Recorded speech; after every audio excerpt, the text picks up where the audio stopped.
What if I told you that ancient Africans perfected fermented grain techniques thousands of years before Europe discovered sourdough, and that modern nutritional science is only now proving they were right all along? While we've been spending billions on probiotic pills and gut health supplements, African communities have been eating living food that does everything those expensive capsules promise, except better, cheaper, and backed by millennia of results instead of marketing departments. Have you ever wondered why our ancestors thrived on grains while we suffer? Why, despite eating more whole grains than ever, we're dealing with an epidemic of digestive problems, gluten sensitivity, and inflammatory diseases? Your grandmother could eat bread without issue. You can't get through a sandwich without bloating. Something fundamental has changed, and it's not your genetics. Here's what nobody's telling you. The problem isn't the grains themselves. It's that we've forgotten how to prepare them. Today, you're going to discover 6 forgotten African grain fermentation techniques. Each one solves a specific modern health problem. Each one has been validated by recent scientific research after being practiced successfully for millennia. And each one represents knowledge that was systematically suppressed and nearly lost because we decided that Western industrial food processing was superior to traditional wisdom. We're talking about techniques that create bread more digestible than anything in your supermarket, porridge that prevents diarrheal disease instead of causing digestive distress, beverages that are safer than water and more nutritious than any sports drink, grain preparations that last for months without refrigeration, that feed beneficial gut bacteria better than expensive probiotic supplements, that provide complete nutrition from ingredients that cost pennies. This isn't exotic ethnic food. This is advanced nutritional biotechnology that predates microscopes and laboratories. Africans domesticated sorghum over 5,000 years ago in the Sudan-Ethiopia region. They cultivated teff in the Ethiopian highlands long before Europeans figured out wheat. They developed millet fermentation systems in West Africa that were already ancient when Rome was founded. These weren't accidents or lucky discoveries. They were systematic innovations developed through careful observation across generations. And here's what makes this knowledge suppression even more tragic. Modern researchers are now studying these traditional African fermentation techniques and discovering that they create compounds pharmaceutical companies are trying to synthesize. Probiotic strains that survive stomach acid better than commercial preparations. Resistant starches that feed beneficial bacteria. Bioavailable vitamins created through fermentation rather than added synthetically. Antimicrobial peptides that fight harmful bacteria without antibiotics. Everything we're desperately trying to engineer in laboratories, African grandmothers have been creating in clay pots for 3,000 years. Let's uncover what history tried to erase. Walk into any Ethiopian home and you'll witness a fermentation process that's been running continuously for over 3,000 years. Not just tradition carried forward out of nostalgia, but food science so sophisticated that modern nutritionists are still trying to understand how it works. What you're seeing is injera, and it represents something that should fundamentally change how you think about bread. This is the only bread in the world traditionally made from 100% fermented teff, and the results are unlike anything you'll find in a bakery. Teff is the smallest grain on earth. A single grain is barely the size of a poppy seed. Yet this tiny grain contains more calcium than any other grain in existence, provides all 9 essential amino acids, making it a complete protein, and is naturally gluten-free while somehow creating bread with better texture and rise than wheat. Ethiopian farmers have been cultivating teff in their highlands for at least 5,000 years, developing varieties adapted to different altitudes and climates, creating a grain that thrives where wheat would fail. But here's the genius that separates Ethiopian food science from every other bread tradition. They knew that raw teff, for all its nutritional promise, was extremely difficult for the human body to digest. The grain is too small to hull, so you're eating the entire seed, bran and all. That means maximum fiber, but also maximum anti-nutrients. Phytic acid that binds to minerals and prevents your body from absorbing them. Enzyme inhibitors that stress your digestive system. tannins that interfere with protein digestion. Eating unfermented teff would give you a stomachache and malnutrition despite the grain's impressive nutrient profile. A 2019 study from Addis Ababa University analyzed traditional injera fermentation and found that it increases iron bioavailability by 300% compared to unfermented teff. 300%. Research published in the Journal of Food Science in 2017 confirmed that properly fermented injera contains probiotic bacterial counts comparable to yogurt. The fermentation doesn't just make the grain more digestible. It transforms it into a completely different food with completely different effects on your body. For people struggling with grain sensitivities, with bloating and inflammation from bread, with digestive systems that seem to reject everything, this is the answer modern gastroenterologists don't know exists. The fermentation does the work your body can't do. It breaks down the difficult compounds before you ever take a bite. Compare this to modern whole wheat bread sitting on your supermarket shelf. That bread is full of phytic acid that will prevent you from absorbing its minerals. It contains intact gluten proteins that will trigger inflammation in sensitive individuals. It has preservatives to prevent mold, but no living bacteria to support your gut. It will cause bloating, then go stale within days. Ethiopian communities eating injera as their daily staple show remarkably low rates of inflammatory bowel diseases and consistently better gut health markers than populations eating Western bread. This isn't ethnic food. This is what bread looks like when it's made right. But Ethiopians weren't the only ones who understood fermentation at this level. West Africans developed something even more versatile, and it saved children's lives. In West Africa, mothers have been giving their babies fermented cereal porridge for thousands of years. Not just baby food. Medicine that prevents diarrhea, promotes healthy growth, and fights malnutrition. In Nigeria, they call it oji. In Ghana, it's cocoa. Different names across different regions, but the same brilliant fermentation technique that turned grain into healing food. And here's what proves it works. Modern aid organizations tried giving African babies formula and quick-cooking, unfermented cereals. They called it progress, claimed it was more sanitary, more scientific, more modern. The babies got sick. They suffered from diarrhea. They failed to gain weight properly. They showed signs of malnutrition even though they were being fed supposedly nutritious food. When communities returned to traditional ogi, the babies thrived. Weight gain improved. Diarrhea decreased. Growth rates normalized. The expensive modern solution failed. The ancient fermented porridge succeeded. That should tell you everything about which approach actually understands nutrition. Making ogai starts with whole grains, usually maize, sorghum, or millet, depending on what grows in your region. You soak the grains in water for 2 to 3 days, not cooking them, not grinding them dry, soaking them in water at room temperature and letting nature take over. The grain begins to ferment. Beneficial bacteria that live naturally on the grain surface start multiplying. The water becomes cloudy, a slightly sour smell develops. The grain softens as enzymes begin breaking down its structure. After 2 or 3 days, you drain off the water. This step is crucial because that soaking water now contains the anti-nutrients that have been leached out of the grain. Phytic acid, tannins, enzyme inhibitors, all the compounds that would block digestion and mineral absorption, they've been pulled into the water during soaking and fermentation. You pour that water away and those problems go with it. Then, you grind the fermented grain into a smooth paste. The fermentation has already softened it, making it easier to grind than raw grain. The paste can be cooked immediately into porridge or stored for later use. Multiple scientific studies have compared fermented cereal porridge to unfermented versions for infant feeding. The results are consistent across every study. Fermented versions show better nutrient absorption, lower rates of diarrhea, and improved growth in infants.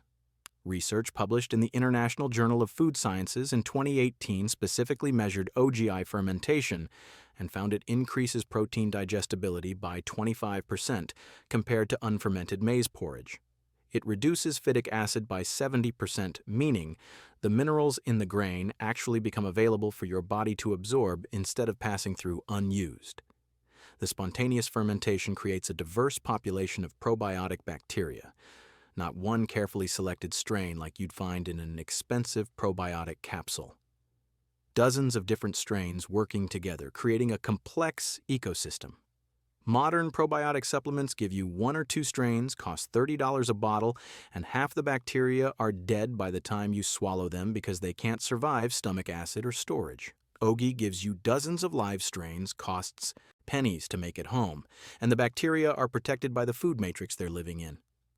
For anyone dealing with irritable bowel syndrome, chronic digestive issues, or trying to feed young children nutritious food they can actually digest, this is what pharmaceutical companies turned into expensive pills and sold back to you.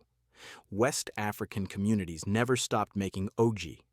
It's daily food, prepared in homes across Nigeria, Ghana, Benin, Togo. They maintained the knowledge while the rest of the world abandoned fermentation for convenience. The modern Western approach is backwards. We eat grains that cause digestive problems, then buy supplements to fix the damage. The traditional African approach prevents the problems from ever happening. Ferment the grain first and your body can handle it. But fermentation wasn't just about health. Southern Africans discovered something that solved one of humanity's oldest survival problems. Here's a drink that could keep you alive when water would kill you. Southern African tribes created a fermented beverage that was safer than contaminated water, more nutritious than any grain you could eat whole, and lasted for weeks without refrigeration. In hot climates where most food spoiled within hours. In South Africa, they call it mahiwu. In Botswana, it's magoo. Different names across the region for a fermentation technique that solved the ancient problem of how to store grain safely and create drinkable nutrition that wouldn't make you sick. No hops, no fancy brewing equipment, no thermometers or hydrometers. Just grain, water, time, and knowledge that modern survivalists have completely forgotten. The problem Southern Africans faced was brutal and immediate. In hot climates, water sources become contaminated easily with bacteria that cause dysentery and cholera. Grains stored whole can mold, get eaten by insects, or turn rancid from heat and humidity. Grains cooked into porridge spoil within hours at room temperature, becoming a breeding ground for harmful bacteria. You need to eat, you need to drink, but both present dangers that can kill you. The solution they developed was elegant. Ferment the grain into a liquid that preserves itself, kills harmful bacteria through acidification, and delivers complete nutrition in a form that's safe to drink, even when you can't trust your water supply. The fermentation creates lactic acid, the same acid that preserves sauerkraut and pickles and yogurt. This acid drops the pH low enough that pathogenic bacteria cannot survive. The same principle that made beer and wine safer than water in medieval Europe, except mahiwu is simpler to make, faster to ferment, and nutritionally superior to alcoholic beverages. It produces only 1 to 2% alcohol, just enough to contribute to preservation, but the primary preservation mechanism is lactic acid fermentation, not ethanol. Making mahiwu starts with maize, sorghum, or millet. You soak the grain overnight in water to soften it, then you grind it into coarse meal or flour. Mix this meal with more water to create a thick porridge. Cook the porridge thoroughly, then let it cool to room temperature. This is where the magic happens. You add a small amount of previous batch, the way you'd use sourdough starter for bread. Or if you're starting from scratch, you simply let wild fermentation begin naturally. The beneficial bacteria are already present on the grain, in the air, in your fermentation vessel. Over the next 1 to 3 days at room temperature, the mixture transforms. It becomes sour as lactic acid accumulates. It develops a slight fizz from carbon dioxide produced during fermentation. The texture changes, becoming smoother and thinner. The taste shifts from bland, cooked grain to tangy, refreshing, almost yogurt-like in its acidity. When fermentation reaches the desired sourness, you thin it to drinking consistency with clean water. You can drink it immediately or let it continue fermenting for a stronger, more sour flavor. The genius is what happens to shelf life. That fermented beverage lasts 1 to 2 weeks at room temperature, even longer if you can keep it cool. The lactic acid and low pH create an environment where harmful bacteria simply cannot grow. Spoilage organisms that would turn unfermented porridge rotten within 6 hours cannot survive in properly fermented mahiwu. You've created a preserved food without refrigeration, without canning, without any modern preservation technology. Compare this to modern healthy grain drinks lining supermarket shelves: oat milk, rice milk, almond milk. Those products are pasteurized, meaning every beneficial organism has been killed with heat. They're fortified with synthetic vitamins because processing destroyed the natural ones. They require constant refrigeration or they spoil immediately. They're expensive, ultra-processed, and nutritionally dead. Mahiwu is alive with beneficial probiotics. The vitamins are created naturally through fermentation, not added from a laboratory. It needs no refrigeration. It costs pennies to make from basic grain. It's minimally processed, just ground, cooked, and fermented. Modern sports drinks promise hydration and electrolytes. They deliver synthetic electrolyte compounds, refined sugar, and artificial flavors in plastic bottles. Mahiwu provides natural electrolytes created through fermentation. It offers easily digestible carbohydrates that provide sustained energy without blood sugar spikes. It contains living enzymes that support digestion. It's complete nutrition in liquid form. For preppers and survivalists concerned about water safety during emergencies, this technique is the answer you've been missing.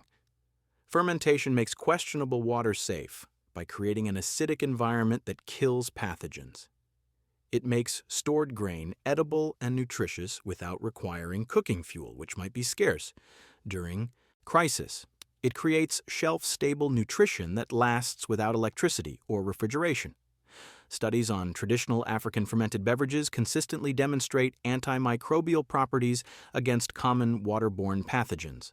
Research published in the South African Journal of Food Science showed that mahiwu fermentation eliminates bacteria that cause diarrheal diseases. Before San Francisco had sourdough, before France had levain, Sudan had kisra, a fermented sorghum flatbread made with a continuous starter culture that predates European sourdough techniques by thousands of years.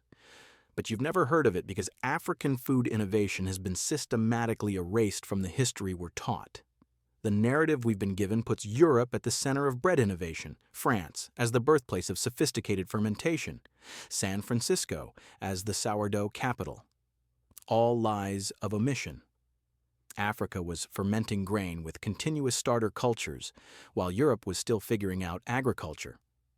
Kisra starts with sorghum flour mixed with water and fermented for 12 to 24 hours using a starter culture maintained continuously and passed down through generations. The same mother dough concept that French bakers claim they invented. The fermentation is complex, involving both lactic acid bacteria and wild yeast working together. The bacteria produce lactic acid for preservation and tangy flavor. The yeasts produce carbon dioxide for light, airy texture. Together they create a thin, pancake-like bread with a distinctive sour taste and a texture somewhere between injera and French crepes. Archaeological evidence from Sudan shows sorghum fermentation dating back at least 3,000 years. Grinding stones with sorghum residue, storage vessels with evidence of fermented grain. Documentation of continuous bread-making traditions in Nubian communities. European sourdough techniques are documented around 1,500 years ago. The mathematics are simple. Who developed continuous starter culture first? Africa did. Who perfected the combination of bacterial and yeast fermentation in bread? Africa did. But colonial historians wrote Africa out of the story and gave Europe the credit.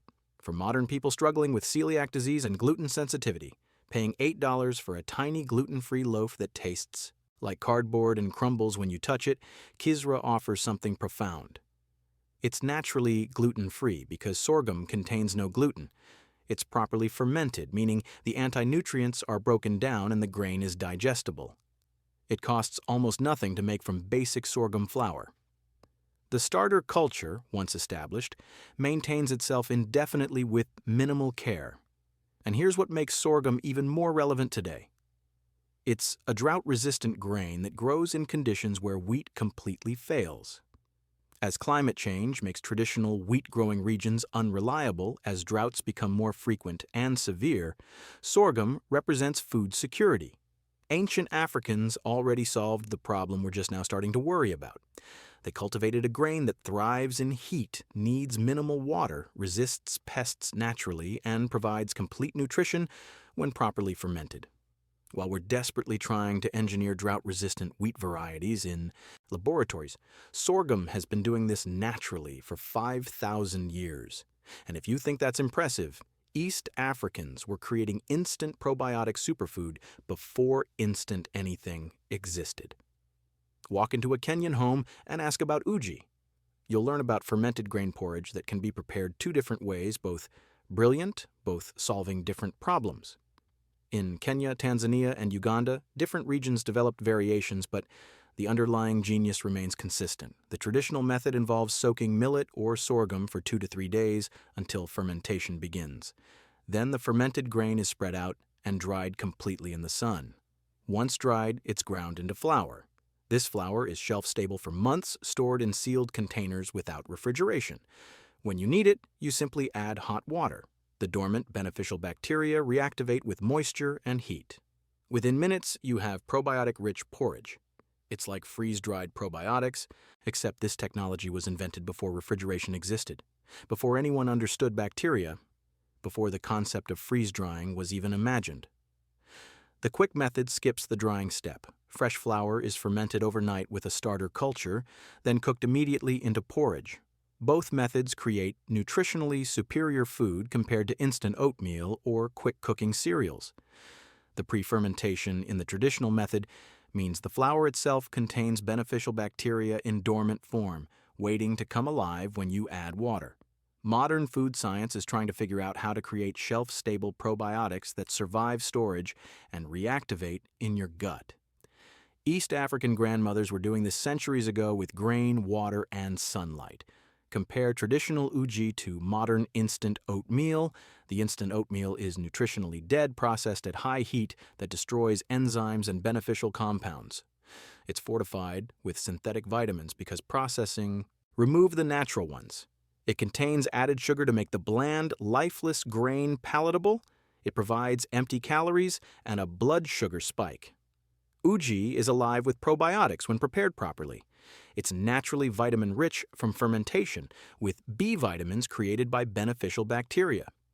It's naturally sweet from enzymes breaking down starches into simple sugars. It provides sustained energy without the crash. The medical applications were well understood. Uji was used for weaning babies, feeding sick people, and nourishing pregnant women.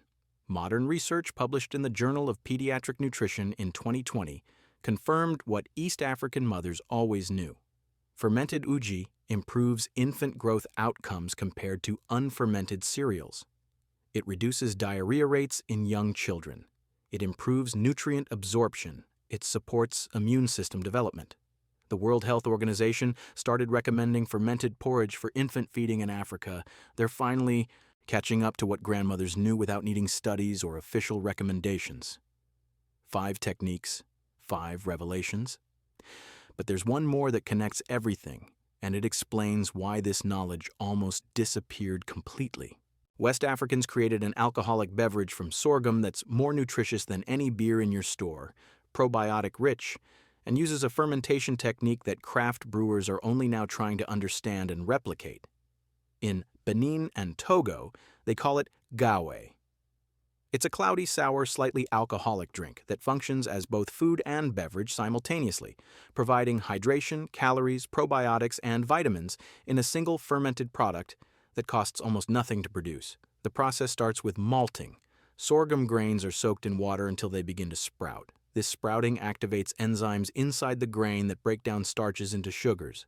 Once sprouted, the grain is dried to stop the sprouting process but preserve the activated enzymes. This malted sorghum is then ground into coarse flour.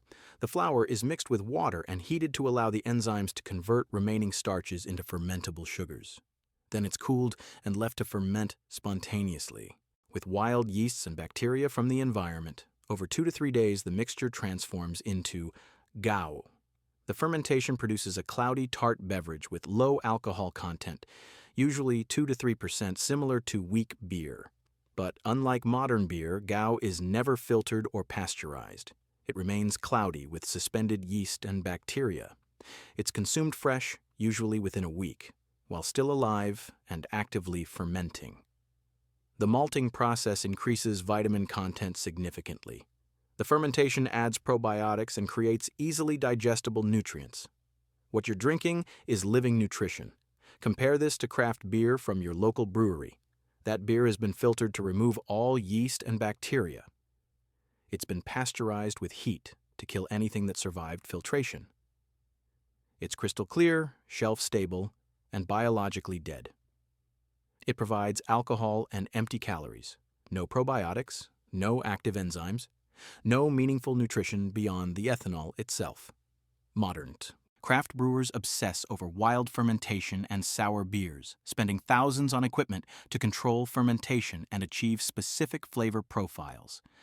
They're discovering techniques that West Africans perfected centuries ago using clay pots and ambient temperature. Goe provides hydration in climates where clean water is scarce. It delivers calories and nutrients in liquid form for people doing hard physical labor in extreme heat. It offers probiotics that support gut health. It contains B vitamins created during fermentation and malting. It's complete nutrition that also happens to be mildly alcoholic and refreshing. Modern beer is marketed as a beverage for relaxation and socializing. It offers intoxication without nutrition. Another example of African innovation being rediscovered, stripped of context, and rebranded by Western culture as something new and sophisticated. 6 techniques. 6 examples of genius that demonstrate the same fundamental understanding. Ancient Africans knew that grains needed to be transformed through fermentation to be truly nutritious and digestible. Not just cooked, not just ground into flour. Fermented with beneficial bacteria that break down anti-nutrients, create probiotics, synthesize vitamins, and transform difficult-to-digest seeds into living food that supports human health. They didn't have laboratories or microscopes. They couldn't see bacteria or measure pH or analyze nutrient profiles. But they had generations of careful observation. They watched what happened when grain was prepared different ways. They noticed that fermented grain prevented disease while unfermented grain caused digestive problems. They saw that children fed fermented porridge thrived while children fed quick-cooked grain struggled. They understood through practical experience what modern science is only now proving with expensive studies and sophisticated equipment. This is the pattern that connects every technique we've covered. Injera fermentation, that unlocks mineral absorption. Ogi, that prevents diarrheal disease. Mahiwu, that creates safe drinking nutrition. Kisra, that predates European sourdough. Uji, that became instant probiotics. Goe, that combines nutrition with preservation. Every single technique represents the same breakthrough repeated in different regions with different grains for different purposes. And here's why this knowledge was nearly lost. Colonial administrators arrived in Africa and saw fermentation as spoilage. They saw traditional food preparation as primitive and unsanitary. They introduced quick-cooking processed grains and called it progress. They promoted Western dietary patterns and dismissed African foodways as backwards. The tragedy is that Africa began abandoning techniques that were nutritionally superior to adopt Western methods that brought Western diseases. Diabetes rates rising in African nations as traditional fermentation declines and processed foods increase. Obesity appearing in populations that were historically lean and healthy. Inflammatory diseases emerging as fermented grain is replaced with quick-cooking, refined cereals. We convinced entire continents that their ancestral wisdom was worthless, that modern industrial food was superior. We were catastrophically wrong. Now, researchers are studying African fermentation techniques for probiotic potential.